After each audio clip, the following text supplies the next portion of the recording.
അസ്സലാമു അലൈക്കും പ്രിയപ്പെട്ടവരെ, ഇന്നത്തെ വീഡിയോ വളരെ സ്പെഷ്യലാണ് കേട്ടോ. നമ്മളിൽ പലർക്കും ഒരുപാട് ആഗ്രഹങ്ങൾ ഉണ്ടാകുമല്ലോ. പലരും രാത്രിയിൽ കരഞ്ഞുകൊണ്ട് അള്ളാഹുവെ ഇതെങ്കിലും ഒന്ന് നടന്നാൽ മതി എന്ന് കരഞ്ഞു പ്രാർത്ഥിക്കുന്ന പല ആഗ്രഹങ്ങളും നമ്മുടെ മനസ്സിലുണ്ടാകും. ആരോടും പറയാതെ ഉള്ളിൽ മാത്രം സൂക്ഷിക്കുന്ന പല ആഗ്രഹങ്ങൾ. ചിലർക്കത് നല്ലൊരു ജോലിയായിരിക്കും, ചിലർക്കതൊരു വിവാഹമായിരിക്കും, ചിലർക്ക് ഒരു കുഞ്ഞിക്കാല് കാണാനുള്ള ആഗ്രഹമായിരിക്കും. അങ്ങനെ ഓരോരുത്തർക്കും ഓരോ ആഗ്രഹങ്ങളാണല്ലോ നമുക്കുണ്ടാകുന്നത്. പക്ഷേ പലപ്പോഴും നാം ഏറെ ആഗ്രഹിച്ച കാര്യം നടക്കാതിരുന്നാൽ നാം വിഷമിച്ച് അള്ളാഹുവിനോട് ചോദിക്കാറുണ്ടല്ലോ, റബ്ബേ എന്തുകൊണ്ടാണ് എൻ്റെ പ്രാർത്ഥന മാത്രം നീ സ്വീകരിക്കാതെ, നീ കേൾക്കുന്നില്ല റബ്ബേ, എൻ്റെ വിഷമങ്ങൾ, എൻ്റെ ആഗ്രഹങ്ങൾ എന്താ നീ മാറ്റിത്തരാത്ത, എന്താ നിറവേറ്റിത്തരാത്ത റബ്ബേ.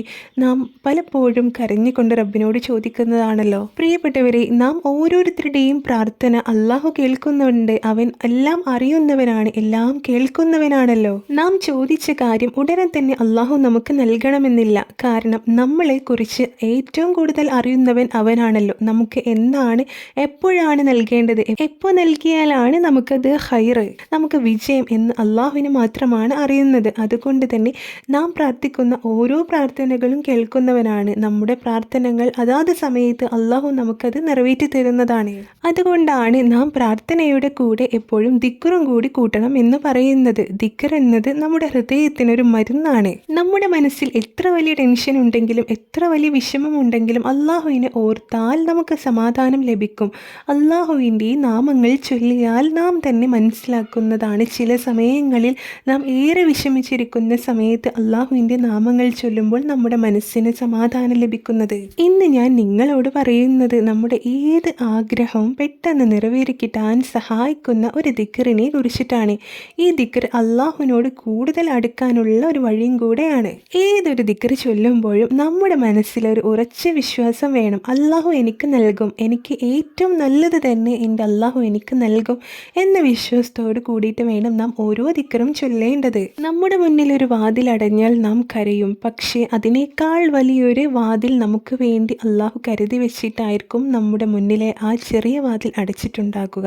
അതുകൊണ്ട് തന്നെ ഒരിക്കലും പ്രതീക്ഷ കൈവിടാതെ അള്ളാഹുവിനോട് ആത്മാർത്ഥമായി നിങ്ങളുടെ ആവശ്യങ്ങൾ പറഞ്ഞുകൊണ്ട് ദുആ ചെയ്യുക.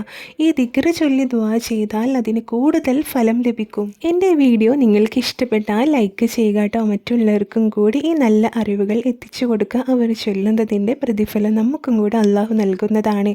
അപ്പോൾ ഇന്നത്തെ വീഡിയോയിലേക്ക് കടക്കാം. അള്ളാഹുവിൻ്റെ പരിശുദ്ധ നാമങ്ങളായിട്ടുള്ള അസ്മാഉൽ ഹുസ്നയിലെ 27ാമത്തെ നാമമാണ് യാ സമീഉ യാ അല്ലാ, എല്ലാം കേൾക്കുന്നവനെ എന്ന് അർത്ഥമുള്ള ഈ നാമം എല്ലാ ദിവസവും 468 തവണ നിങ്ങളുടെ ആവശ്യം എന്താണോ ആ ഒരു ആവശ്യം മനസ്സിൽ കരുതിക്കൊണ്ട് നിയത്ത് വെച്ചുകൊണ്ട് ഈ നാമം ചൊല്ലി അള്ളാഹുവിനോട് ദുആ ചെയ്യുക കേട്ടോ. ഇതിൻ്റെ കൂടെ തന്നെ സുബ്ഹിക്ക് ശേഷം 7 തവണ സൂറത്തുൽ ബഖറയിലെ 137ാമത്തെ ആയത്തായിട്ടുള്ള സ്ക്രീനിൽ കാണിച്ചിട്ടുള്ള ഈ ആയത്ത് 7 തവണ ഓതുക കേട്ടോ. ചുരുങ്ങിയത് 8 ദിവസമെങ്കിലും ഇങ്ങനെ ചെയ്യുക കേട്ടോ. ഇൻഷാ അല്ലാ നമ്മുടെ എത്ര വലിയ ആഗ്രഹമായിക്കോട്ടെ, ഈ ദിക്റിൻ്റെയും ഈ ആയത്തിൻ്റെയും മഹത്വം കൊണ്ട് അള്ളാഹു അത് നിറവേറ്റി തരുന്നതാണ് ഇൻഷാ അല്ലാ. ഈ വീഡിയോ നിങ്ങൾക്ക് ഉപകാരപ്പെട്ടെന്ന് വിശ്വസിക്കുന്നു. ഇതുപോലെയുള്ള നല്ല അറിവുകളുമായി വീണ്ടും വരാട്ടോ. അതുവരേക്കും അസ്സലാമു അലൈക്കും.